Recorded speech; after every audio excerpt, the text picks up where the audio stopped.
Bueno, vamos a continuar entonces nuevamente hoy, mis hermanos, y voy a arrancar hoy desde donde quedamos la anterior oportunidad. Nosotros quedamos en el versículo 7 y desde allí vamos a arrancar y pretendemos entonces hoy leer desde el versículo 7 hasta el versículo 15, viendo entonces todo ese Hechos capítulo 6 y completarlo de esta manera. Como decía el hermano Germán, y estaba tratándolo de una manera tan clara, lo que él estaba mencionando, el versículo 7 nos coloca dentro de ese contexto del discipulado. Y esa palabra discipulado es tan importante, mis hermanos, tan importante a la luz del nuevo pacto, porque el discipulado, como lo dice la Escritura, pues es la razón de ser, de estar en el Señor Jesucristo. El Señor Jesucristo ya lo había dicho y se lo había dicho a los apóstoles. Yo quiero que leamos un momentito eso, porque esa fue como la misión que él le dio a los que habían estado con él. El Señor estuvo con esos 12 hombres y estuvo compartiendo con ellos, los apartó, los sacó de su cotidianidad y se los llevó a vivir con él esos 3 años de ministerio, 3 años y medio de ministerio de una manera intensa. La palabra discípulo es una palabra que me relaciona y me hace a mí entender que el Señor estaba en un plano de formación. Él estaba formando a estos hombres para una misión, algo que ellos debían de cumplir y llevar a cabo. Entonces, mis amados, el mismo Señor, justamente si lo leemos en Mateo 28, justamente el Señor les habla a ellos y a sus 12, bueno, en ese momento ya 11, ya ustedes saben lo que había pasado con Judas, pero si nosotros vamos a Mateo 28, nosotros en Mateo 28 y vamos a leer específicamente los versículos 16 al 20. ¿Por qué tomamos estos versículos? Pues estos versículos los tomamos en virtud de lo que estaba pasando en la nueva iglesia. Recuerden que la iglesia aquí, como lo decía ahora el hermano, era el Génesis. La iglesia estaba iniciando. Hechos de los Apóstoles es el Génesis del Nuevo Testamento en el que nos están hablando, nos están mostrando lo que es la nueva y la formación de la iglesia de Cristo. ¿Cuáles fueron esos primeros elementos? ¿Qué fueron esas primeras cosas que comenzaron a ocurrir? ¿Cómo se fue forjando? ¿Cómo se fue multiplicando? ¿Cómo fue avanzando? ¿Cuáles fueron las necesidades que tuvieron que ser atendidas? Entonces, antes de ir al Mateo 28, voy a volver a leer el versículo 7, porque ya lo habíamos leído la anterior oportunidad, pero vamos a volverlo a leer para que nos contextualicemos. Hechos 6, versículo 7. Y crecía la palabra del Señor. La palabra del Señor, es decir, comenzó a correr por todo Jerusalén y esa palabra del Señor estaba llena del Espíritu Santo. Pues esa es lo que la misma escritura nos está narrando, que esa palabra estaba enriquecida y llena por el poder del Espíritu Santo. ¿Y cuál fue la consecuencia de que esa palabra comenzara a correr llena del Espíritu Santo? Dice, el número de los discípulos se multiplicaba grandemente en Jerusalén. Allí comenzó todo. El Señor ya les había dicho que desde Jerusalén ellos iban a comenzar esa obra maravillosa que Él comenzaba sobre la tierra y que ellos iban a serles testigos a Él no solamente en Jerusalén, donde comenzó todo, sino que después iba a ser llevada a Samaria, a Judea y hasta los fines de la tierra. Entonces, como en Jerusalén comenzó todo, en Jerusalén comenzó a darse lo que el Señor les había mandado hacer a ellos. Mire que el Señor no estaba interesado en formar nada estructural. Algunos dicen que es que el Señor había forjado y había formado una institucionalidad, el Señor había formado algo que era, bueno, eso lo dicen generalmente el mundo católico, dice que Él estaba allí ya estableciendo todas las bases del catolicismo. No, señor, aquí el Señor nos está diciendo es que La palabra crecía y el número de los discípulos se multiplicaba grandemente en Jerusalén.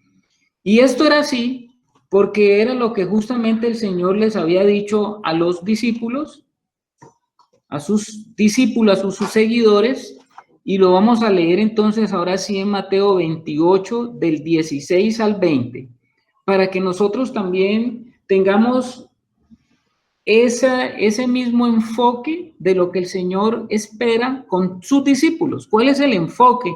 ¿Y qué es lo que el Señor quiere al hacernos nosotros discípulos? Mire lo que dice. Versículo 16, voy a leerlo. Pero los 11 discípulos, y entendemos que ya eran 11 porque ustedes ya saben que Judas ya no estaba, pero los 11 discípulos se fueron a Galilea, al monte donde Jesús les había ordenado. Había sido una orden que el Señor les había dicho que ellos debían de volver y estar en Galilea porque Él necesitaba darles unas instrucciones. Y cuando le vieron, le adoraron. Estamos aquí nosotros ante el Cristo resucitado. Estamos ante lo que Él les había dicho a ellos y ante lo que Él les había, durante mucho tiempo en su ministerio, les había estado manifestando, que Cristo tendría que morir, pero que al tercer día iba a ser levantado. Bueno, ya el Cristo está levantado, ya el Cristo está resucitado, ya el Cristo, ellos lo habían visto, habían tenido una experiencia con Él ya. Pero aquí, imagínense ustedes que todavía había muchos discípulos, y lo vemos aquí en el versículo 17, que dice que dudaban. Todavía había duda en el corazón de los discípulos, aún después de ellos haber sido testigos de todas estas cosas. No obstante a eso, el Señor dice que en el versículo 18 se acercó y les habló diciendo, bueno, ¿qué era lo que el Señor les dijo a ellos? Toda potestad me es dada en el cielo y en la tierra. Cuando habla de potestad, se está refiriendo el Señor a todo poder. Ya el apóstol Pablo lo había mencionado, ya el apóstol Pablo lo dijo por allá en Colosenses, cuando él haciendo justamente en su escrito a los Colosenses decía que al Señor le ha sido dado todo poder y toda autoridad. Y aquí el Señor Jesús lo está mencionando él mismo. Toda potestad me es dada en el cielo y en la tierra. Lo que está diciendo el Señor es que todo poder está colocado en el mundo bajo los pies de Él, ya sea lo que está en el mundo de lo visible o en el mundo de lo invisible. El cielo es lo invisible y la tierra es lo visible. Y todos, tanto lo celestial como lo terrenal, necesita autoridad. Y el Señor está diciendo que la autoridad absoluta la tiene Él en todo lo creado. Y después de que Él habla de la autoridad que Él tiene, después de que el Señor habla de esa autoridad, mire el versículo 19, mis hermanos, atento a lo que el Señor dice, porque esto tiene que ver con el discipulado. Entonces el versículo 19 dice, Señor, por tanto, debido a que yo tengo el poder, debido a que yo tengo la autoridad, debido a que el mundo se encontraba bajo el príncipe de las tinieblas y se ha encontrado bajo el poder del príncipe de las tinieblas, ahora yo quiero decirle a ustedes, el Señor, que ya ese poder que tiene el príncipe de las tinieblas le ha sido quitado, le ha sido arrebatado. Las almas de los hombres ya no le pertenecen al príncipe de este mundo, porque el Señor ha venido a colocar límite a la acción de ese reino. El reino de las tinieblas era el que estaba gobernando cuando el Señor Jesús vino, y por tanto, porque ese era el reino que estaba, pues los hombres estábamos sometidos bajo ese reinado y no había nada que hacer. Pero con la venida del Señor Jesús, el Señor Jesús, su ministerio, su obra y lo que pasó en la cruz, dice que Él despojó a todos los principados y a las potestades de todo ese poder que tenían, y ahora el poder lo tiene el Señor. Bendito sea el Señor, porque Él es el que tiene ahora el poder. Y dice que porque Él tiene el poder y porque Él tiene la autoridad, toda autoridad. ¿Cuántas autoridades hay en la tierra, mis amados hermanos? ¿Cuánta autoridad se adjudican los hombres? ¿Cuánta autoridad los hombres creen que ellos tienen para perpetuarse o para manejar las cosas de este mundo? Y el Señor está diciendo que aunque todas esas autoridades están allí, ahora toda autoridad está debajo de los pies del Señor. Por tanto, dice, dado que Él tiene toda autoridad, dice el versículo 19, id y haced discípulos a todas las naciones. Id y haced discípulos a todas las naciones. ¿Dónde comenzó este movimiento del discipulado? Pues comenzó justamente allí en Jerusalén. Y el Señor está diciendo, Él no está diciendo, vayan y formen y hagan una estructura, vayan y hagan entonces un gran templo y comiencen a congregar grandes cantidades de gente allí. Él no está interesado en eso, Él está interesado es en las personas. Él no está dando las bases para crear una institución, Él está dando las bases aquí para ser unos hombres y mujeres orgánicamente unidos a Él, que es la cabeza. Cuando dice que Pablo decía que Él es la cabeza, lo que está diciendo Pablo es que Él tiene toda la autoridad para gobernar sobre todo lo que Él tiene para sí. Por tanto, id, y es una orden, es un imperativo, vayan. ¿Y qué dicen? Hagan discípulos a todas las naciones. La importancia del Señor entonces está centrada en que cada uno de los discípulos, ¿quiénes eran los discípulos de Él? Así comienza el versículo 16, pero los 11 discípulos. Un discípulo es alguien que está con toda la capacidad y tiene el poder de Dios y el poder del Señor para formar y para llevar a cabo ese ministerio del discipulado, que todos tenemos ese ministerio, mis amados, el ministerio del discipulado, o sea, forjar hombres seguidores de Jesucristo, seguidores y encargados a la cabeza de este cuerpo que es la iglesia, y hacer discípulos a todas las naciones. Este es, de hecho, Mateo 28 se llama, las sociedades bíblicas le colocaron a estos versículos desde el 16 al 20, le colocaron la gran comisión. Esa es la misión, la gran comisión que el Señor dio para todos los que son y los que están bajo su discipulado. Id y haced discípulos a todas las naciones. Es el llamado del Señor. Durante mucho tiempo nosotros hemos estado y tal vez equivocados acerca de ese mandato del Señor, porque nosotros generalmente lo que hacemos lo que hacíamos cuando compartíamos del Evangelio a una persona era tratar de llevarlo de pronto a la organización donde nosotros nos encontrábamos cuando habíamos comenzado nuestra vida cristiana, como que hacerlo parte de esa organización, como hacerlo parte de ese lugar donde nosotros estamos, como hacer y llevarle a tener ideas y pensamientos igual al lugar donde nosotros estábamos. Ejemplo, si yo era bautista, yo quería que una persona se convirtiera y fuera bautista. Si yo fuera pentecostal, yo quería que una persona llegara y se convirtiera también en una persona pentecostal. Si yo era de las asambleas o de los presbiterianos, quería que esa fuera la forma en la que esa persona llevara su vida de fe. Pero el Señor no nos mandó ni a formar ni luteranos, ni presbiterianos, ni hacer los discípulos de estos énfasis o estas vertientes de énfasis espiritual. No, el Señor está diciendo que todo hombre de Dios, todo discípulo, está en esa calidad y debe tener claro que él debe hacer es o llevar a la persona que está conociendo del Señor a que esa persona también se convierta en un discípulo de Jesucristo. ¿Y de qué manera dice el Señor que la persona se convierte en discípulo de Jesucristo? Y entonces Él va a decir, bautizándoles en el nombre del Padre, del Hijo y del Espíritu Santo. Bueno, aquí entonces muchos han tomado este texto o este pedazo de lo que está diciendo la Escritura y han dicho, bueno, la forma como se hace la introducción al discipulado es que usted bautice a las personas, que usted lo lleve a un río o lo lleve a una piscina y lo bautice en el nombre del Padre, del Hijo y del Espíritu Santo. Voy a dejar en este momento el micrófono abierto para preguntarle a los hermanos, ¿ustedes qué consideran y qué entienden cuando el Señor le dijo a los discípulos, bautícenlos en el nombre del Padre, del Hijo y del Espíritu Santo. Entonces, mis amados, vamos a dejar el micrófono abierto.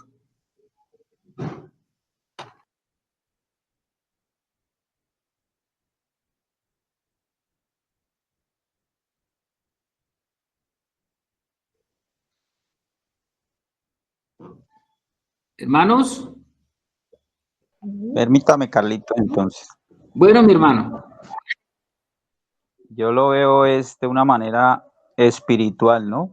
Porque él ya aquí le está hablando a hombres que han sido transformados por él, a hombres que han ido entendiendo de qué se trata de a poco.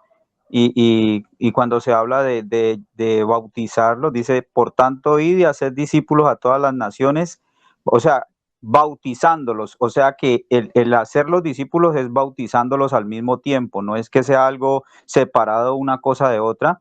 Entonces yo entiendo que ese bautizándolos quiere hablar espiritualmente, es como de ir sumergiéndolos en esas aguas de la palabra y del espíritu para que ellos vayan siendo pues transformados, ¿no? Y hace ese énfasis de la Trinidad, ¿no? Del Padre, del Hijo y del Espíritu Santo, pero pienso que es algo más espiritual que físico, ¿no? Como en la medida en que, como le dijo el Señor a Nicodemo, que para entrar en el reino es a través del agua y del Espíritu. Entonces yo pienso que tiene que ver con eso que está diciendo aquí el Señor. Gracias. Muchas gracias, hermancito. Muy bien, ahí vamos bien. A ver qué dice el hermano Alex.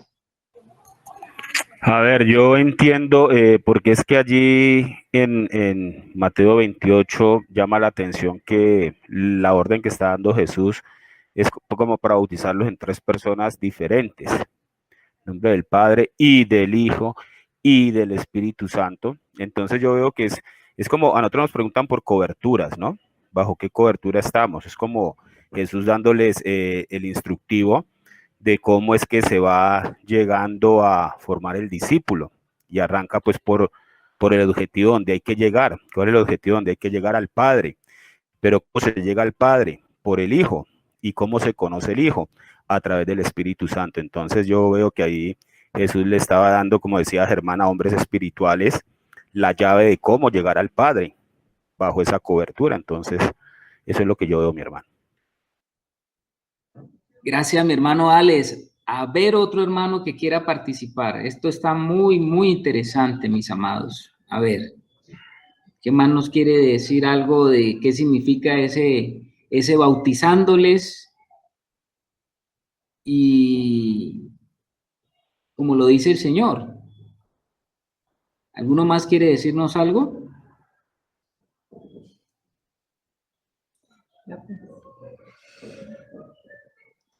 Ya, vamos a ver que por aquí mi esposa quiere decir algo.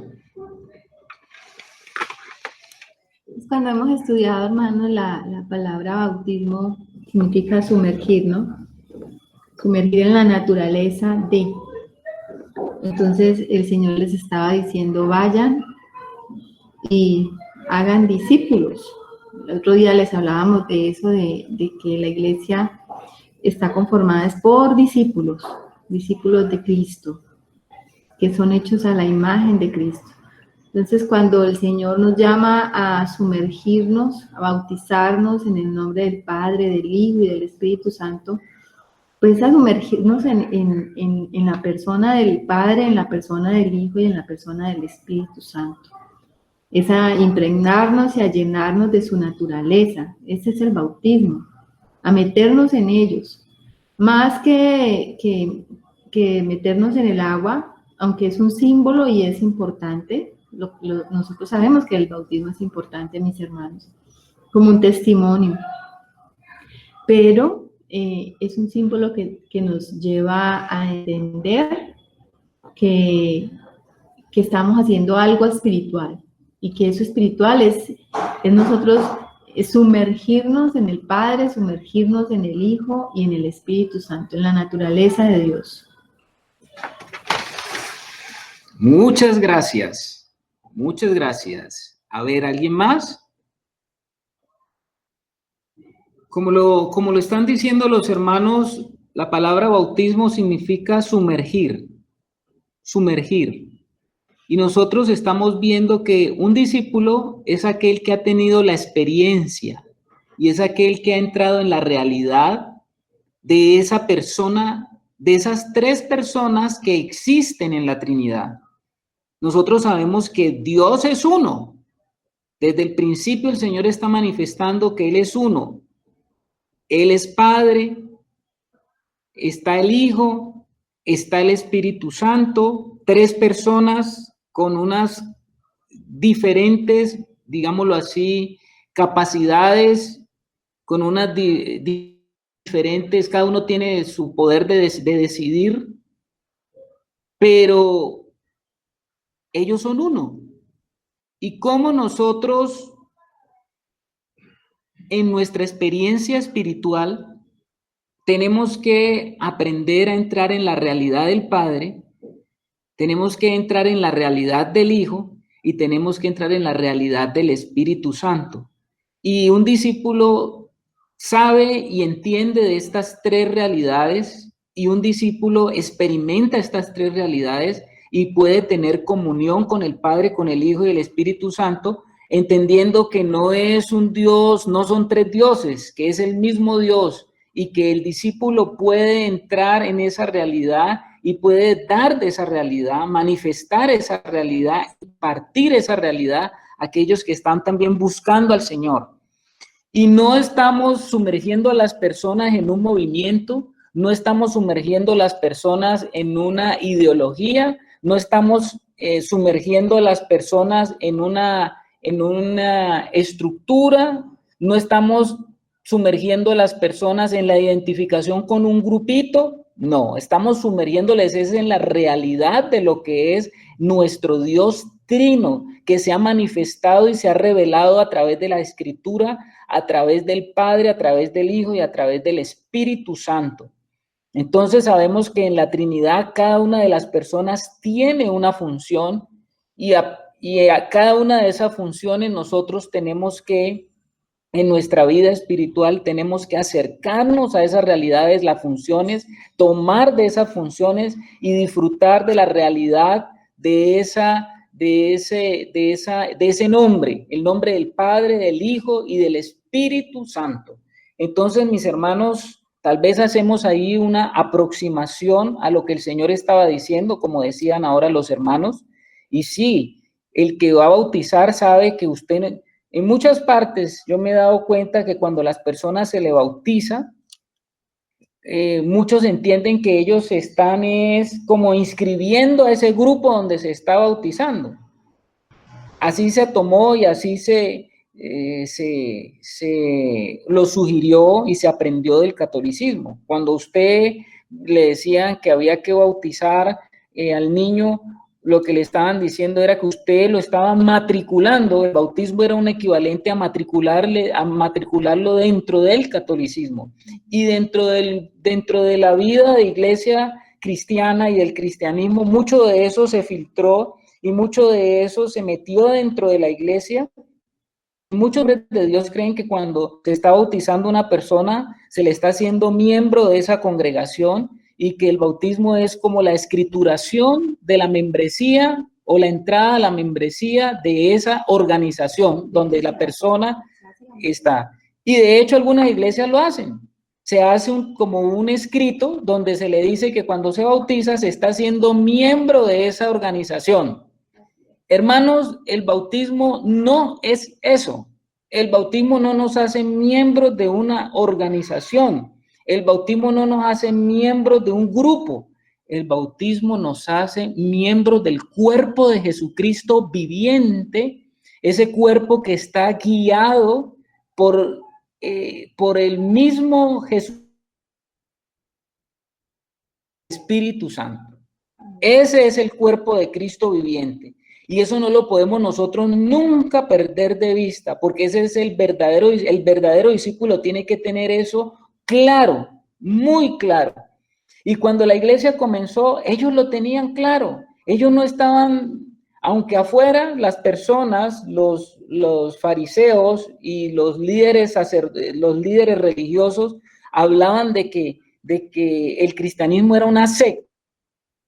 Pues nosotros sabemos que desde la óptica de ellos religiosos en su religión, que ellos justamente para volver miembros a la gente del pueblo de Dios hacían un gran proselitismo. Y ustedes saben que el Señor hablaba de que a ellos les gustaba hacer proselitismo para meter a las personas dentro del judaísmo. Y la idea de lo que el Señor revela en su palabra es que los hijos de Dios no hacen parte y no las personas hacer parte de una religión o de una organización. Lo que lo llaman a ser parte es del cuerpo del Señor.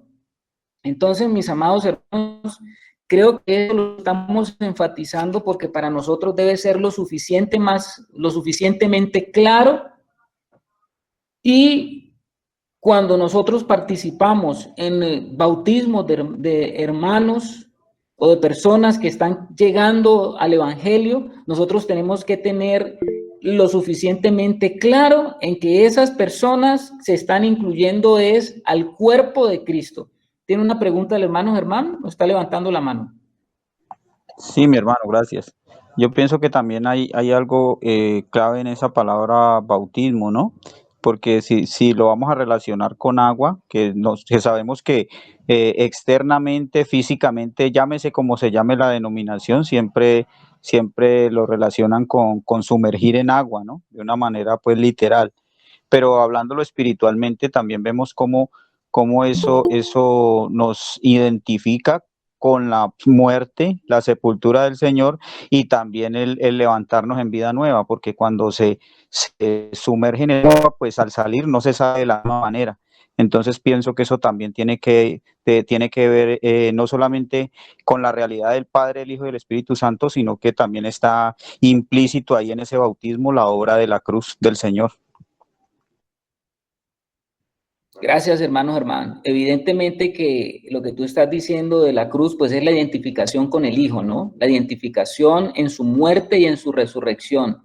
Y nosotros tenemos que aprendernos a relacionarnos, porque nuestra vida cristiana es una vida de relación, y tenemos que aprender a relacionarnos con el Padre, y tenemos que aprender a relacionarnos con el Hijo, y tenemos que aprender a relacionarnos con el Espíritu Santo, sabiendo, como les decía ahora, que somos introducidos en esa realidad. Y yo sé que a veces los hermanos están en esa confusión cuando llegan a la vida del Señor. Bueno, ¿yo a quién es que le oro? ¿Al Padre o al Hijo, al Espíritu Santo? Y a veces unos dicen, no, es que más importante es el Padre, otros dicen, no, más importante es el Hijo, no, es que el Espíritu Santo, yo soy devoto del Espíritu Santo. Y no, cada uno de las tres personas en nuestra realidad espiritual tienen una finalidad, y eso lo vamos entendiendo en la medida que vamos entrando en esa misma realidad de la vida del Señor. Y el versículo 20 dice, mis amados hermanos, enseñándoles que guarden todas las cosas que os he mandado. Y he aquí que yo estoy con vosotros todos los días hasta el fin del mundo. Bueno, el Señor le estaba diciendo a esos discípulos que tenían esa función de meter en esa realidad. Quien no ha tenido, quien no sabe, quien no tiene esa experiencia de cómo es este relacionamiento con Dios, pues es muy difícil que también esté capacitado para hacer esa formación de los discípulos. Y adicional dice, enseñándoles que guarden todas las cosas que el Señor mandó, y aquí que yo estoy con vosotros todos los días hasta el fin del mundo. Esto que se llama la Gran Comisión, mis amados hermanos, es una orden del Señor que le da a todos a los que han entrado en la vida del Señor, a los que tienen ahora el Espíritu Santo, a los que han comenzado a caminar con el Señor. Evidentemente que el discípulo se comienza a forjar en el camino del Señor, y el discípulo está en continuo crecimiento, y el discípulo está creciendo, y el discípulo está aprendiendo, y el discípulo tiene unos, digámoslo, inicialmente cuando una persona llega al evangelio, tiene como unos tutores, y eso es válido. Nosotros no podemos ignorar eso, o si no el Señor no le estaría diciendo a ellos que les enseñaran, porque también existe esa otra parte, ¿no? Algunas personas llegan al Señor y dicen, no, yo ahora me conecto con el Señor y yo no necesito de nadie porque directamente el Señor me va a hablar a mí. Bueno, esa es la idea. La idea es que cada uno tenga esa experiencia de relacionamiento con el Señor, pero lo que no podemos ignorar es que existen los ministerios y que existen todo lo que el Señor ha dejado para el crecimiento de su cuerpo de una manera ordenada, como estaba hablando ahora el hermano Germán. Y inicialmente aquel que es discípulo comienza a enseñar. Por eso dice el versículo 20, enseñándoles. Si no, no dijera eso.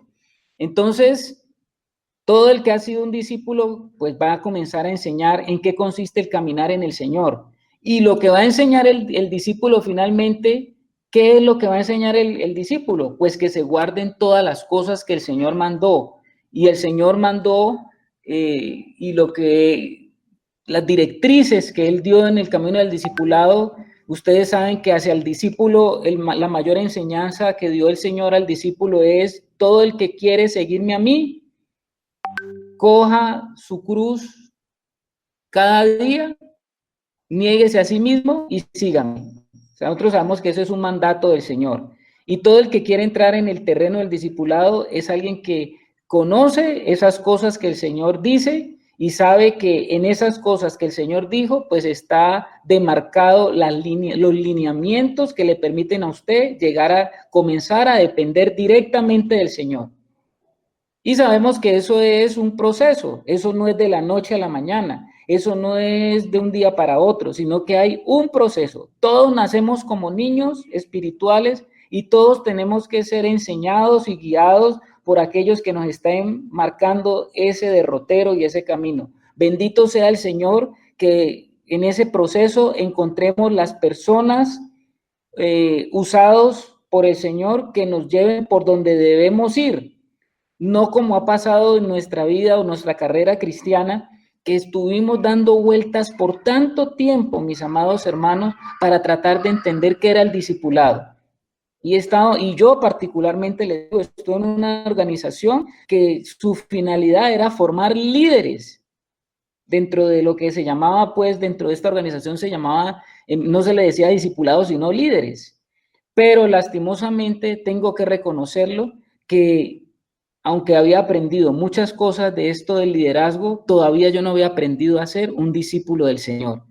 ¿Y por qué? Porque había sido desviado de ese objetivo principal de lo que el Señor dice y no había sido enseñado en las cosas que el Señor demandaba para que pudiera ser un discípulo. Y durante mucho tiempo, hermanos, estuve dando vueltas y vueltas y vueltas de un liderazgo a otro liderazgo, un liderazgo a otro liderazgo, sin entender cuáles eran los caminos del Señor para llegar a lo que Él pretendía. Bendito sea el Señor, que en su misericordia ahora tenemos el panorama más claro. Entonces, el Señor les da a ellos una promesa y les está diciendo que Él iba a estar con ellos todos los días. Esta es como la promesa del Señor en el mover de su casa. La promesa es que Él va a estar todos los días. Y debemos reconocer que aunque nos equivocamos y aunque se equivocaron con nosotros, hermanos, el Señor ha estado ahí todo el tiempo. Eso no lo podemos olvidar, que el Señor ha estado todo el tiempo con nosotros y Él ha sido misericordioso. Y por su misericordia hoy podemos entender en qué es que consiste este camino del Señor de una manera mucho más clara, mucho más recta, mucho más concisa, sin dar tantas vueltas. Entonces le damos gracias al Señor por eso, porque hoy podemos tener mucha más claridad de qué consiste eso de bautizar en el nombre del Padre, del Hijo y del Espíritu Santo y enseñar lo que el Señor ha pedido que sea guardado. Entonces, volvemos entonces ahora sí a Hechos 6, mis hermanos. No nos perdamos. Quería hacer énfasis de pronto en esto del discipulado, porque justamente Hechos 6 está hablando de ese inicio de la iglesia. Hechos 6 nos está hablando que la palabra del Señor crecía. Estamos en Hechos 6, versículo 7. La palabra del Señor estaba creciendo. Y tal como crecía la palabra del Señor, también crecía el número de los discípulos. Por eso nos fuimos allá a Mateo, porque estábamos viendo la importancia de hablar del discipulado a la manera del Señor Jesucristo. No a la manera de los hombres, sino a la manera del Señor Jesucristo. y se multiplicaba, y los discípulos se multiplicaban grandemente en Jerusalén. Y termina el pasaje, el versículo 7, diciendo también muchos de los sacerdotes obedecían la fe. Había una institución religiosa en el templo, ustedes saben, sacerdotes, y muchos de ellos escucharon el evangelio de discípulos. Imagínense ustedes, los sacerdotes eran los que eran preparados teológicamente para afrontar la realidad de las cosas de Dios, pero ahora los sacerdotes estaban ellos obedeciendo a la fe del Señor porque habían unos discípulos que les estaban mostrando cuál era el camino. Y arrancamos entonces con el versículo 8. ¿Qué dice el versículo 8? Y Esteban. Esto es tan importante, Esteban, porque todo lo que se va a desarrollar en el capítulo 7 está relacionado con este cristiano, con este hombre de Dios. Y además, llamémoslo como lo dice la Biblia, era un discípulo. Esteban era un discípulo del Señor, que había sido escogido dentro de los 7 que se habían elegido, como lo que comenzó diciendo ahora el hermano cuando estaba haciendo el resumen. Esteban era un varón. La palabra de Dios allá en el versículo 6, capítulo 6, versículo 5 nos dice que era un varón lleno de fe y del Espíritu Santo.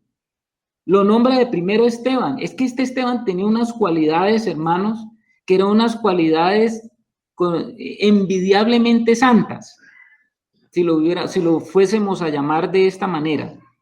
Esteban era un hombre era un hombre seguramente, como lo estábamos viendo en la anterior enseñanza, era un hombre que pertenecía seguramente a todos esos judíos de la dispersión, griego, porque el nombre Esteban es un nombre griego, pero él estaba aquí y estaba en Jerusalén, y Esteban fue colocado como uno de los 7 a encargarse de una función de diaconado. Nosotros sabemos que la palabra diaconado significa servicio, y lo colocaron a él al servicio de lo que eran las mesas, debido al problema que habíamos también estado tratando, que se había presentado, en que los de la dispersión, los griegos que estaban en la dispersión, decían que sus dudas no eran atendidas como los judíos de allí, de los hebreos de allí, de esa parte ahí en Jerusalén. Ellos venían de la dispersión y eran considerados, y se veían ellos que los estaban tratando como de segunda categoría. Entonces, se escogieron a estos varones que los apóstoles, por esa revelación del Espíritu Santo, les permitió a ellos darle solución al problema, y a los mismos griegos, de entre los mismos judíos de esta dispersión griega que estaban allí, se nombró a uno de ellos que era Esteban. Pero este Esteban, a pesar de que era un hombre que no pertenecía, digámoslo allí, a Jerusalén, Esteban tenía algo muy importante. Este hombre dice que estaba lleno de fe, era un hombre lleno de fe, y la Biblia nos va a hablar de muchas otras características que la vamos a ver ahora en el versículo 8. Dice, y Esteban, lleno de gracia y de poder, hacía grandes prodigios y señales entre el pueblo. Vaya, mire todo lo que podemos decir de Esteban. Aquí apenas aparece el nombre de Esteban. Nosotros no tenemos más conocimiento de Esteban, de otras cosas que nos diga la Biblia. La Biblia no nos dice si era casado, las escrituras no nos dicen si él tenía hijos, si era viudo, bueno, no nos dice nada, pero sí nos dice lo que nos interesa saber. ¿Qué es lo que nos revela la Biblia acerca de Esteban? Que estaba lleno de fe y que estaba lleno del Espíritu Santo. Por lo tanto, estaba lleno de gracia y de poder. Si estaba lleno de fe y del Espíritu Santo, ¿qué se puede esperar de una persona que esté llena de fe y del Espíritu Santo, mis amados? ¿Qué se puede esperar de una persona que esté llena de fe y del Espíritu Santo? Pues está lleno de gracia. ¿Y también de qué está lleno? Del poder de Dios, del poder de Dios. Es muy interesante el nombre de Esteban, Y es muy interesante el nombre de Esteban porque, como les decía, es un nombre griego y tiene un significado interesante. Ustedes saben que el Espíritu Santo, siempre que coloca estos nombres y hace estos énfasis, sobre todo como Esteban, pues algo nos quiere mostrar la palabra de Dios y algo el Espíritu Santo nos quiere revelar. Esteban es un nombre griego que significa corona, corona. ¿De qué sería corona Esteban? Corona es como decir un príncipe. Un príncipe es el que se tiene una corona, ¿verdad? O un rey es el que tiene una corona. Y Esteban tenía este nombre y hacía gala de su nombre en cuanto a la vida espiritual. ¿Y por qué hacía gala en cuanto a su vida espiritual? Hacía gala porque era un hombre lleno de fe y del Espíritu Santo. Y si estaba lleno del Espíritu Santo y estaba lleno de la fe del Señor, pues lo único que este hombre podía salir de él era gracia y poder de Dios. Gracia y poder de Dios.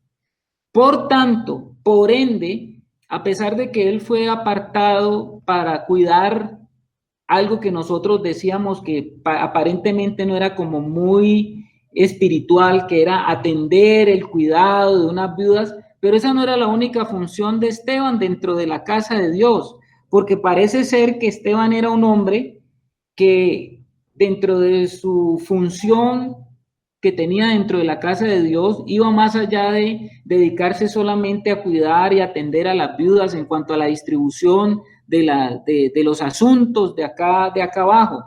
El Señor le había encomendado a Esteban otras cosas, como era la de llevar el evangelio. Parece que Esteban era un evangelista, parece que él era un hombre que podía llevar el evangelio a un lado y a otro, y su predicación del evangelio cuando él iba estaba siempre respaldada. ¿Cómo respaldaba el Señor la predicación de Esteban? El versículo 8 nos lo dice. Hacía grandes prodigios y señales entre el pueblo. ¿Cómo le parece a ustedes, mi hermano? Hacía grandes prodigios y señales entre el pueblo.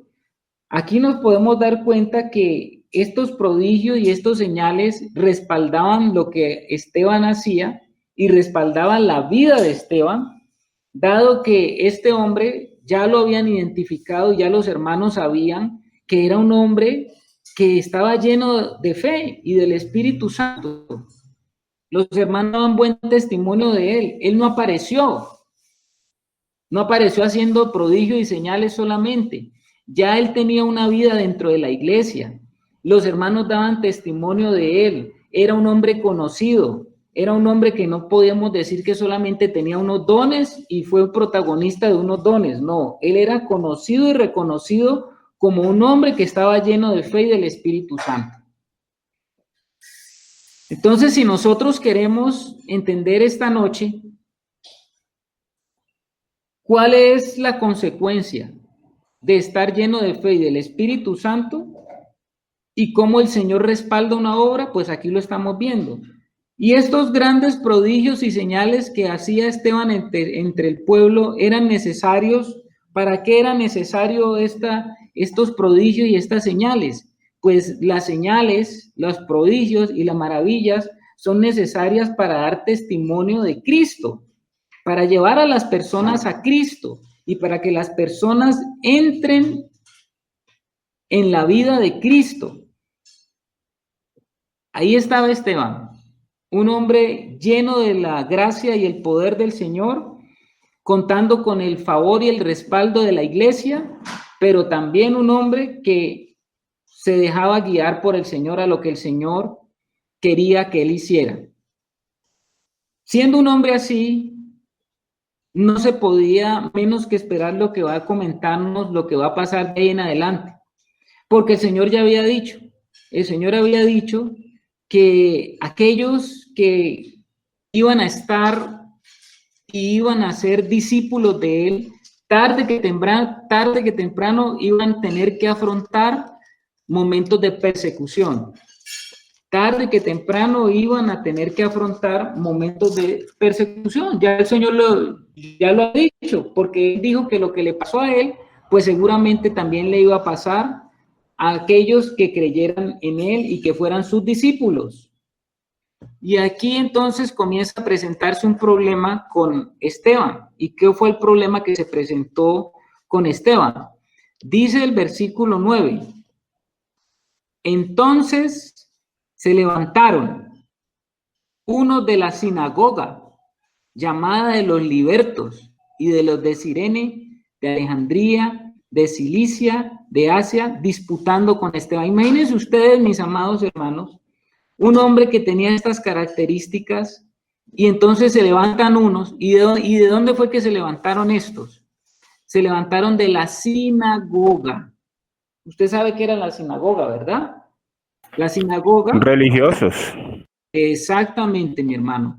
Usted sabe que la sinagoga se había conformado justamente durante el exilio de Israel, durante el exilio en Babilonia que sufrió la tribu de Judá, y Jerusalén, cuando fue llevada cautiva a Babilonia, allá se formaron las sinagogas. Usted sabe que cuando Babilonia atacó a Jerusalén, la sitió, saqueó el templo, destruyó la ciudad, y bueno, todo lo que lo vimos, los que estuvimos en el estudio de los días jueves, que ya se acabó, por cierto, los que estuvimos en ese estudio nos dimos cuenta que Nabucodonosor acabó con el templo, se llevó los utensilios y todo, se lo llevó para allá, para Babilonia, y allá en Babilonia, según la profecía de Jeremías, ellos iban a estar 70 años. Durante estos 70 años que ellos estaban lejos de Jerusalén, lejos del templo, el templo había sido destruido, pues allá, a través de estos judíos que estaban en la cautividad, tuvieron la idea de formar lo que se llamaban las sinagogas, que eran lugares y centros religiosos donde ellos iban a guardar la fe. Y hasta el tiempo del Señor Jesús estaban en las sinagogas. De hecho, el Señor Jesús entró varias veces a las sinagogas, pero los evangelios siempre nos hacen un énfasis cuando Jesús entraba a la sinagoga. Siempre ustedes que lo leen en los evangelios se dan cuenta que dice que Jesús entró a la sinagoga de ellos. Se supone que las sinagogas era el centro de la actividad espiritual del pueblo de Dios, y allí en las sinagogas pues se hacían las cosas de Dios a la manera de Dios. Para eso fueron técnicamente creadas. Pero también eso se había convertido en una institución religiosa que no daba una respuesta a las necesidades verdaderas y espirituales de Dios, del Señor. Y dice que uno de la sinagoga llamada de los libertos, seguramente se llamaba de los libertos porque eran de gente que había sido esclava y que habían sido liberados.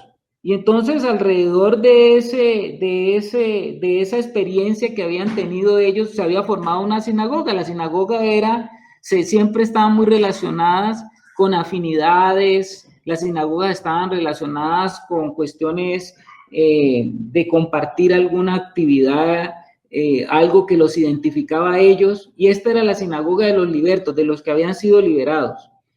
Libertos de Cirene, de Alejandría, de Cilicia y Asia. Dice que comenzaron a disputar, o sea, se presentó algún inconveniente, quién sabe. Ellos oyeron a Esteban que estaba predicando y seguramente muchas personas estaban atendiendo al mensaje del evangelio, y seguramente mucha gente estaban también saliendo de sinagogas, y ellos decidieron disputar con Esteban. Me imagino que comenzaron fue a disputar en cuestiones de teología, ¿no? Cosas teológicas, conocimiento de Dios y todas estas cosas.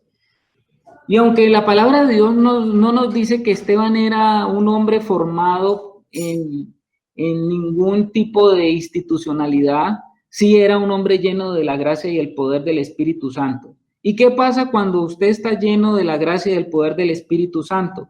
Pues ahí estaban contendiendo con él espiritualmente aquellos de la sinagoga que eran reconocidos por todo el pueblo como los que sabían también de las cosas de Dios, pero aquí estaba este hombre que está disputando con ellos, pero por el poder del Espíritu Santo. ¿Y qué pasa cuando usted está disputando por el poder del Espíritu Santo? Dice el versículo 10, pero ellos no podían resistir la sabiduría y al espíritu con que hablaban.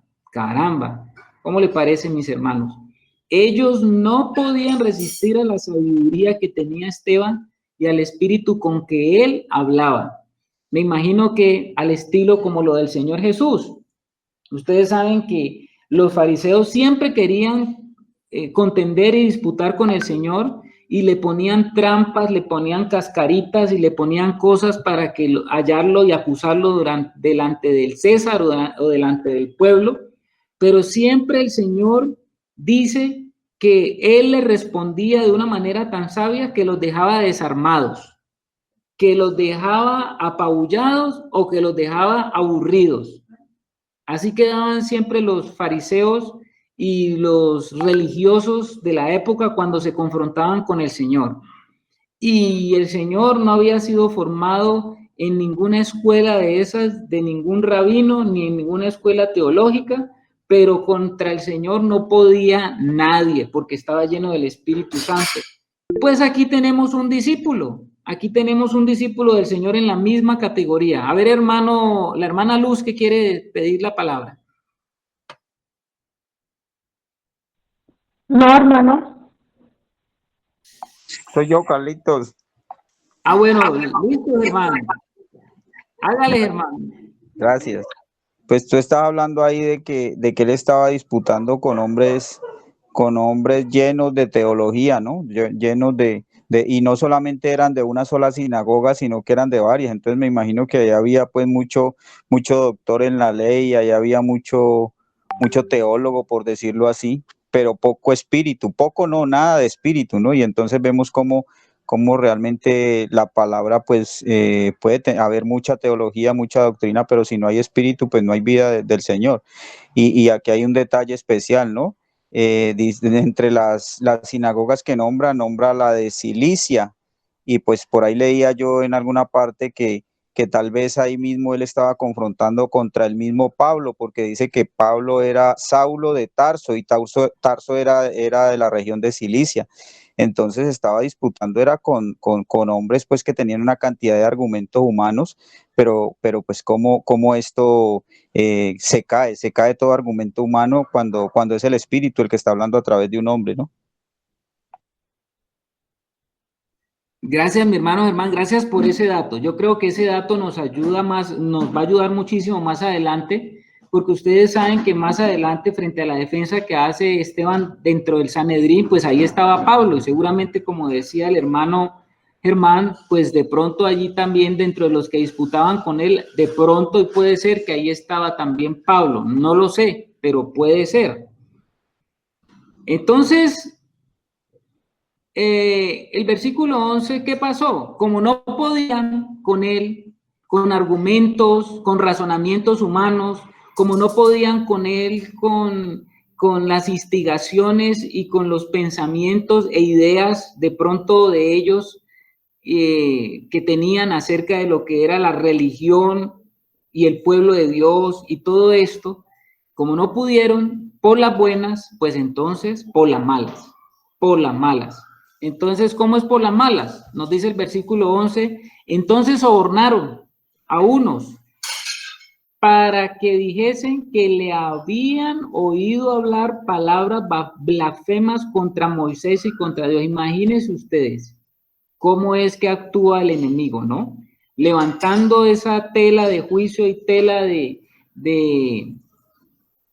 mentira contra un hombre que era llena de la gracia y el poder de Dios.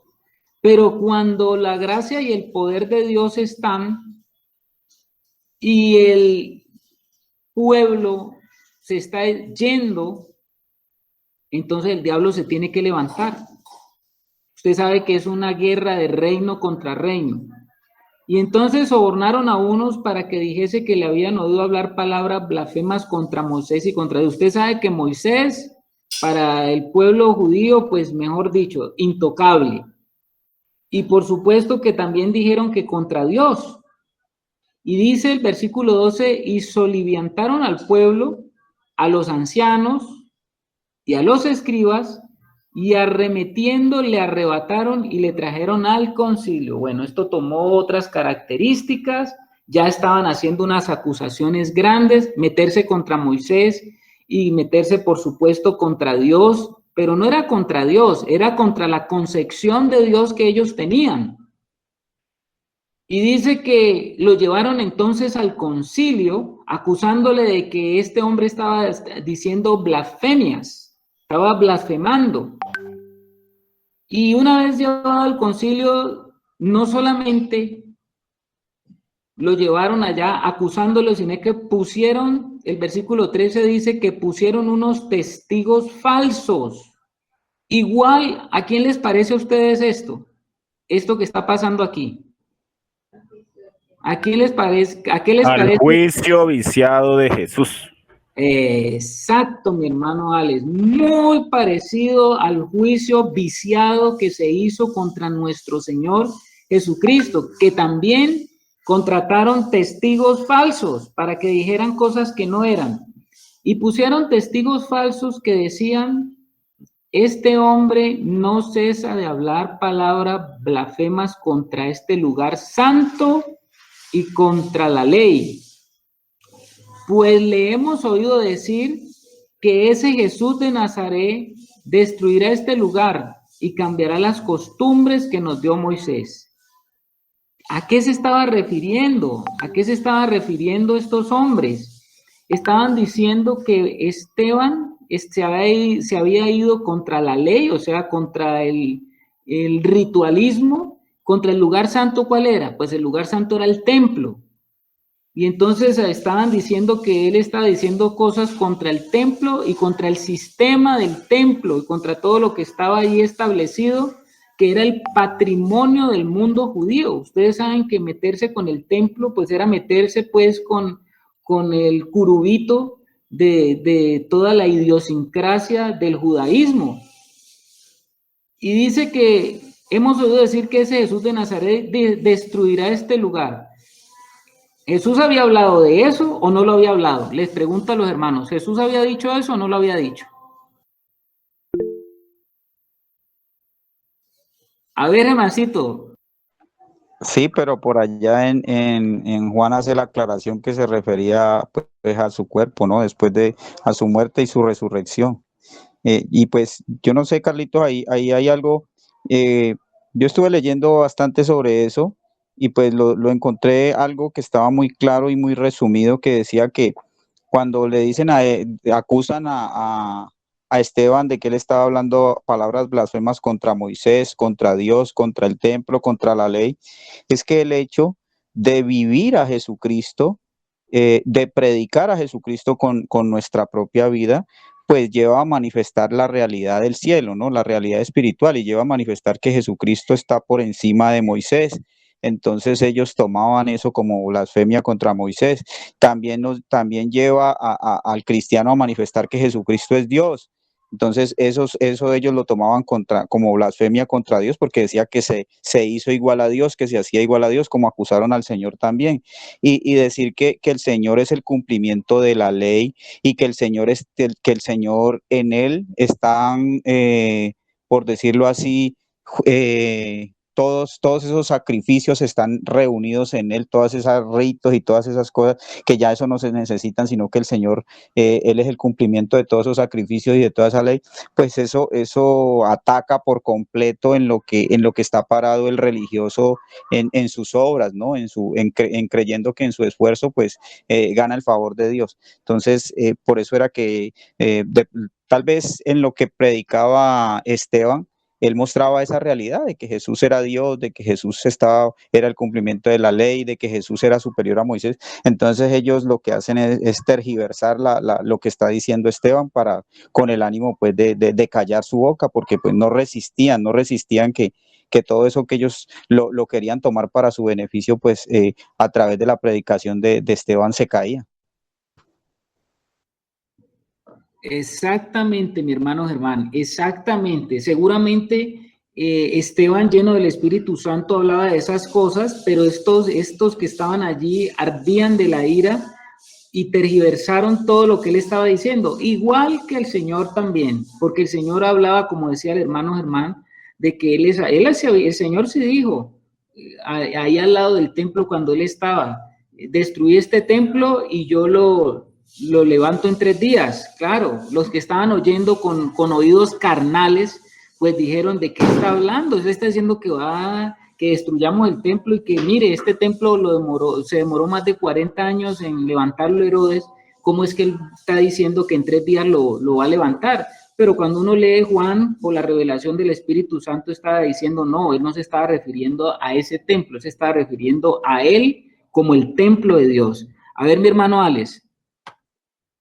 Mira que con esto que se dice aquí llama mucho la atención, pues como esos paralelos pues con el juicio y con muchas cosas que se dieron en la aprehensión y sentencia de Jesús. Porque mira que lo que dice el 14, pues es verdad. Le hemos oído decir que ese Jesús de Nazaret destruirá este lugar y cambiará las costumbres que nos dio Moisés. No sé si se acuerdan que Pilato también de una forma profética se los presentó cuando lo saca ya pues con las vestiduras, he aquí su rey. Y efectivamente, pues ese era el rey que venía pues para este reinado. Entonces, como en medio de la confusión, como en medio de las mentiras, de los testigos falsos, de todo, se permite que pues estos hombres proféticamente pudieran decir las cosas que iban a suceder. Ok, mi hermano Alex, muy bien. Nosotros estamos aquí viendo a la iglesia naciente. Ahora, nosotros tenemos que ser conscientes de algo de esta iglesia naciente. ¿Qué es el algo que tenemos que tener conciencia? Que esta iglesia naciente se está levantando dentro de un sistema del viejo pacto. Estamos viendo aquí una transición. Este tiempo de inicio de la iglesia es un tiempo de transición. Por favor, no olviden eso, que es un tiempo de transición. ¿Qué quiere decir de transición? Pues todavía ni siquiera para los mismos apóstoles era claro lo que estaba pasando. ¿Y por qué era un tiempo de transición? Pues era un tiempo de transición porque todavía estaba en pie el templo y todavía estaban en pie todas las cosas que los judíos hacían. Todavía estaban en pie las fiestas y así duró eso después de la muerte del Señor como casi 40 años, ¿no? 40 años después de la muerte del Señor. Y la cosa siguió, está hablando de 40 años, eso es bastante tiempo. Y las cosas siguieron así, pero durante estos 40 años fueron los años de la transición, donde estaba todavía el templo, estaban los sacerdotes, estaban las cosas del judaísmo establecidas para el pueblo. Y nosotros aquí tenemos algo nuevo que se va levantando, donde hay confusión también. Hay mucha confusión y no se sabe exactamente hacia dónde va todo. Y en ese momento, pues todo lo que estaba pasando era una amenaza para todo lo que estaba establecido, para lo que estaba totalmente establecido para el pueblo judío. Entonces, no tenían una claridad, no había tampoco un corazón para escuchar lo que el Señor estaba diciendo. Además, el Evangelio en este momento se estaba convirtiendo en una amenaza para todo ese sistema. Y esa amenaza hacía también de que los hombres que estaban detrás de todo esto, ahí estaban los sacerdotes. Acá el versículo 7 veíamos que algunos sacerdotes obedecían a la fe, pero habían otros que no obedecían a la fe. Lastimosamente, a Esteban en este momento lo están acusando de algo que no es. Sabemos que Esteban está haciendo y diciendo lo que es lo nuevo, como está diciendo ahora el hermano Alex. Él está en lo nuevo, él está trayendo lo nuevo, él está hablando en el lleno del poder del Espíritu Santo. Ahora, una pregunta para los hermanos. ¿Ustedes por qué creen que Esteban tenía esas características? Porque era lleno de gracia y de poder del Espíritu. Esto le bajó así del cielo de una manera como por ósmosis. ¿Ustedes qué piensan? Dejo el micrófono abierto.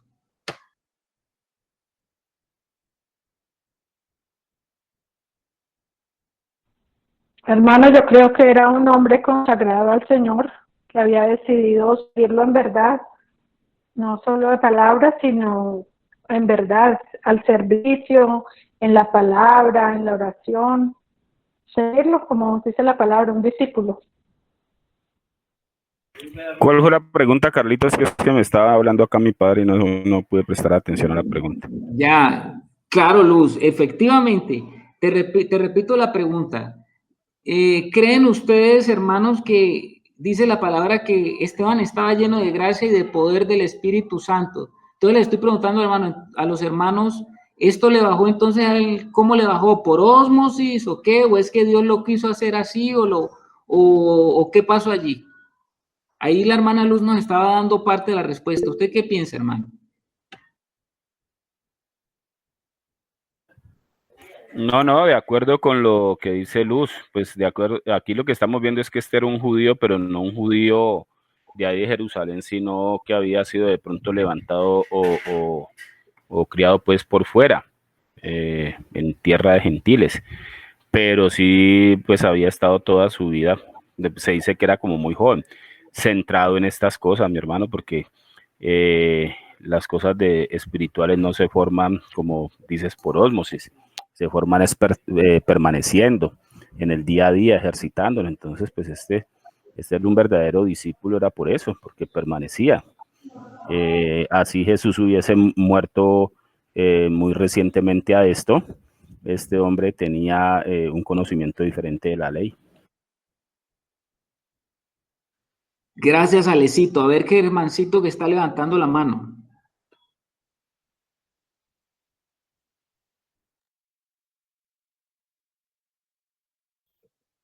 Bueno, parece que Germán sale para volver a entrar. Esperémonos un momentico mientras él entra, porque cuando le pasa esto tenemos que esperar a que él entre.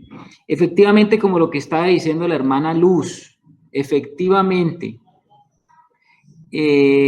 no es que Esteban le haya llegado así, como todo este poder y todo esto, de una manera milagrosa para su vida. Yo creo que este hombre, vamos a ver, ese masito, te oímos. Vale, gracias. Que me ha caído el sonido y me tocó salirme. Yo aquí veo a un hombre con una característica muy especial, ¿no? Nosotros sabemos que el Señor Jesucristo, pues inicialmente Él nombró 12 discípulos que estaban pues muy cerca de Él, por decirlo físicamente, ¿no? Y dentro de eso todo, pues había tres que eran como su círculo íntimo, los que estaban dispuestos a ir a más con el Señor y pues fueron los que en un comienzo vemos que en los Hechos de los Apóstoles, en este mismo libro, pues son usados, que habla de Pedro, habla de Juan, y por ahí pues todavía no hay una referencia muy grande de Jacobo, pero sí lo veíamos que ellos siempre estaban ahí cerca al Señor. Pero aquí este hombre, este Esteban, sabemos que este es de los, prácticamente por lo que hemos visto, es de los dispersos, de los judíos, pero de descendencia griega. Entonces tal vez este hombre no tuvo la proximidad física al Señor que tuvieron otros discípulos. Él no tuvo esa oportunidad, pero sí vemos un corazón dispuesto para Dios, sí vemos un corazón que entendió que la relación con el Señor no es una relación externa, sino una relación desde el espíritu y cómo el alma va siendo transformada en esa medida. Pues hay una situación especial. Este Esteban que no estuvo dentro de ese grupo y aquí aparece prácticamente como el primer mártir, porque nosotros sabemos que esto desencadenó en la muerte de Esteban.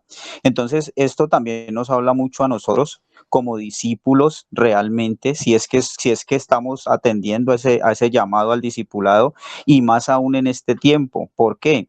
Porque estamos viendo que no hay una proximidad física, no hay una comunión física como hermanos y bueno, lo bonito que es el compartir y todo, pero en la medida en que cada quien se disponga, pues el Señor va a obrar, porque no se trata de una proximidad física, sino que se trata de corazón a corazón, y el Señor dijo que él iba a estar con ellos, como lo vimos en Mateo, todos los días hasta el fin del mundo. Entonces el Señor siempre está ahí para todo aquel que se dispone, no importa si las circunstancias externas sean como las que estamos viviendo en este tiempo.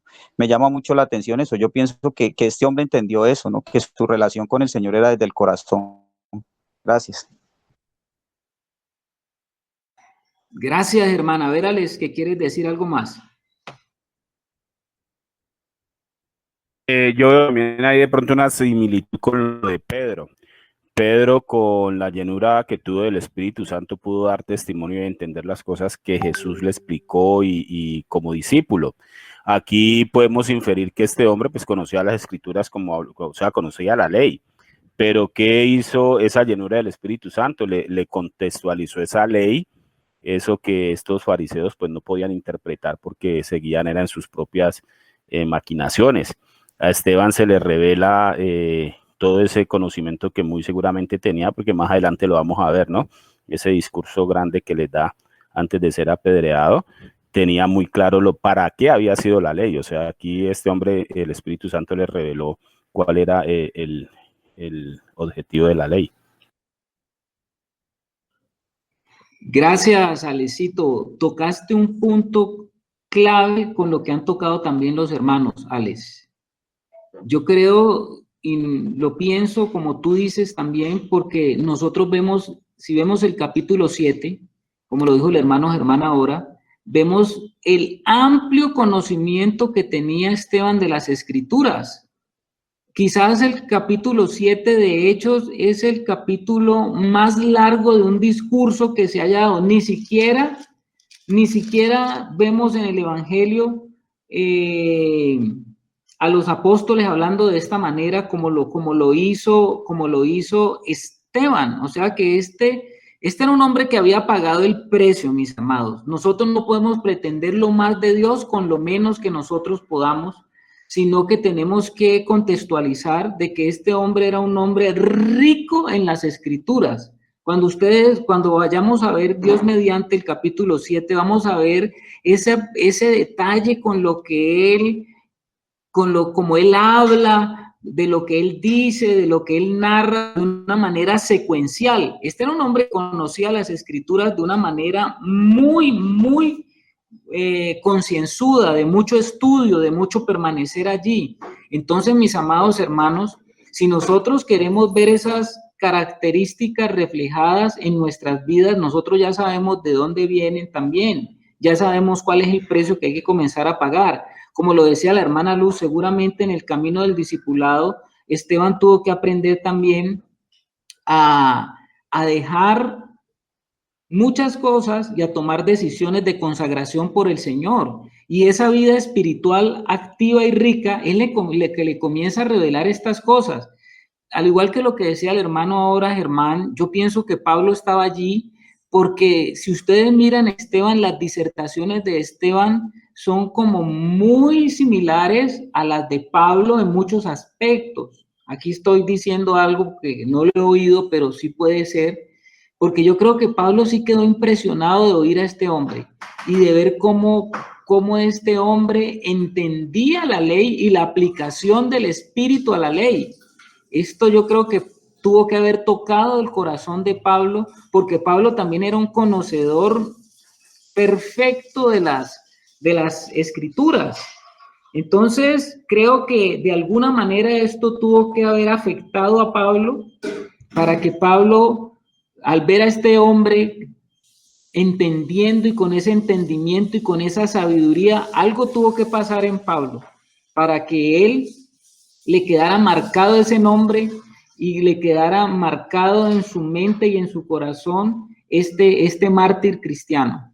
Entonces, sí, mi hermano.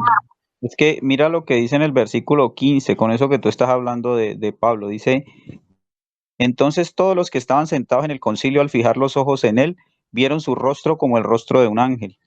Yo leí también un comentario que decía que que no era de pronto esa imagen angelical, pues tierna, romántica de un ángel, ni tampoco era esa imagen pues de juicio, de atemorizándolos a ellos, sino que era, cuando dice que su rostro era como el de un ángel, era como el de la presencia de Dios, que refleja la misma gloria de Dios y que está confiado en Dios.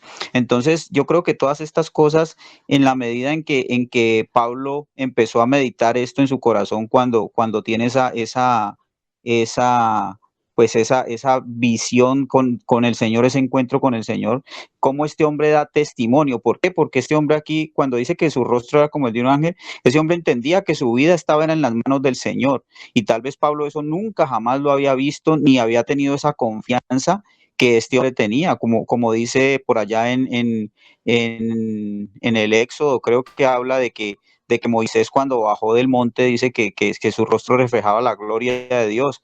Entonces, pues yo pienso que todo esto tuvo que haber incidido, ¿no? Y sí es completamente cierto de que de que Pablo escuchó toda esta disertación de Esteban, porque al final por allá dice que Pablo consintió su muerte. O sea que Pablo escuchó todo lo que Esteban argumentó, ¿no? Muy bien, hermanos, hermanas. Ahora la hermana Yamilé, qué bueno. A ver, hermana Yamilé. Bueno, yo también veo este hombre lleno del Espíritu Santo. Cuando uno ve todo lo que habló pues en el siguiente capítulo, veo un hombre con mucho, muy centrado en la palabra, con un conocimiento claro de la palabra. Y se me viene a mí esa revelación, o sea, es un hombre que realmente tenía un corazón para el Señor, que le había entregado su vida al Señor y en un momento pudo hacer esa transformación de su mente y esa palabra se volvió vida en Jesucristo, o sea, él vio a Jesucristo en cada una de ese conocimiento, pudo experimentar y ver y Cristo ser revelado a través de todo ese conocimiento. Dice, y la palabra se volvió vida en Esteban, como es tanto así que dice que cuando nos exponemos a la palabra vamos siendo transformados a esa misma imagen, como será que ya él reflejaba en su rostro esa vida de Jesucristo, ya una vida espiritual, una vida por encima de la vida natural. Eso es lo que yo veo en esa vida y en este testimonio de Esteban. Gracias, mi hermana. Efectivamente, todo lo que están diciendo los hermanos cobra todo vamos armando ese compendio que el Espíritu nos quiere mostrar. Nos quiere mostrar de que Esteban no era un neófito en las cosas de Dios. Nos quiere mostrar de que Esteban no era un cristiano de esos cristianos tibios. Esteban no era un cristiano echado por las petacas, como pudiéramos decir hoy. No, era un hombre que estaba muy consciente, era un discípulo que había entendido de qué era lo que se trataba, de qué se trataba la vida en el Señor. Por eso, como lo leyó ahora el hermano, el versículo 15, aunque la gente estaba contra él, y aunque estaban disputando contra él, y aunque estaban levantándole calumnias, y aunque estaban diciendo todo tipo de mentiras contra él, él no estaba descompuesto. Él no estaba descompuesto. Él no tenía una mirada de esas miradas acusadoras. Él no tenía una mirada de esas miradas que quiere acabar con sus enemigos. Él no tenía una mirada de esa mirada del que está listo a responder y a mandar al infierno a todo el mundo. No, miren que la palabra de Dios nos dice en el versículo 15, entonces todos los que estaban sentados en el concilio, ustedes saben que en el concilio, por lo menos para que se reunieran en el concilio, tenían que haber 70.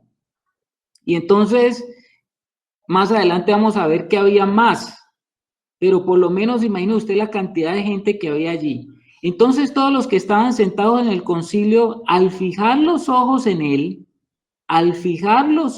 él, vieron su rostro como el rostro de un ángel.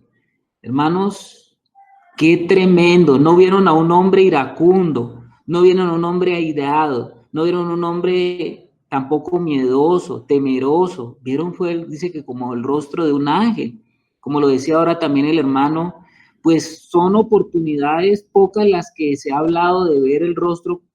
Cuando se habla de rostro como de un ángel, pues está haciendo alusión de que era una mirada, era un rostro casi que podemos decir así, iluminado por la presencia de Dios. Y nosotros sabemos que el mismo Moisés, cuando estaba en la presencia de Dios, dice que él subía al monte, estaba con el Señor, hablaba con él, y después de que bajaba, dice que el rostro le brillaba y que tenía que ponerse él un velo porque el rostro le brillaba. Pues aquí estas personas tuvieron una identificación del cumplimiento del nuevo pacto de un hombre que también le estaba brillando el rostro, y no era un Moisés, era un hombre, era Esteban, era un discípulo del Señor, como cualquiera de nosotros. Entonces, mis hermanos, pidámosle al Señor esta noche, ya que se nos cumple este tiempo de ver este episodio tan hermoso, las Escrituras, donde nos habla del testimonio de un primer cristiano frente a un concilio bajo las mismas características del Señor Jesús, un hombre que estaba totalmente apacible, lleno del Espíritu, pero con gran poder del Señor. Qué bueno, mis amados hermanos, haber meditado de pronto en el día de hoy en todas estas características que tenía este discípulo del Señor, y nos sirve también a nosotros para confrontarnos con nuestra vida espiritual, y nos sirve también para animarnos. Por un lado está la confrontación, pero por otro lado también está el ánimo. ¿El ánimo de qué? El ánimo de pensar que esto que está viviendo Esteban no era simplemente como algo para los apóstoles. Era un cristiano normal, común y corriente como usted y yo. Y ahí está este hombre lleno del Señor. Entonces esto nos anima a decirnos a nosotros también, bueno, Señor, ¿cuándo comienza a brillar este rostro? Carlos, era un servidor de mesas. Amén, mi hermano, era un servidor de mesa.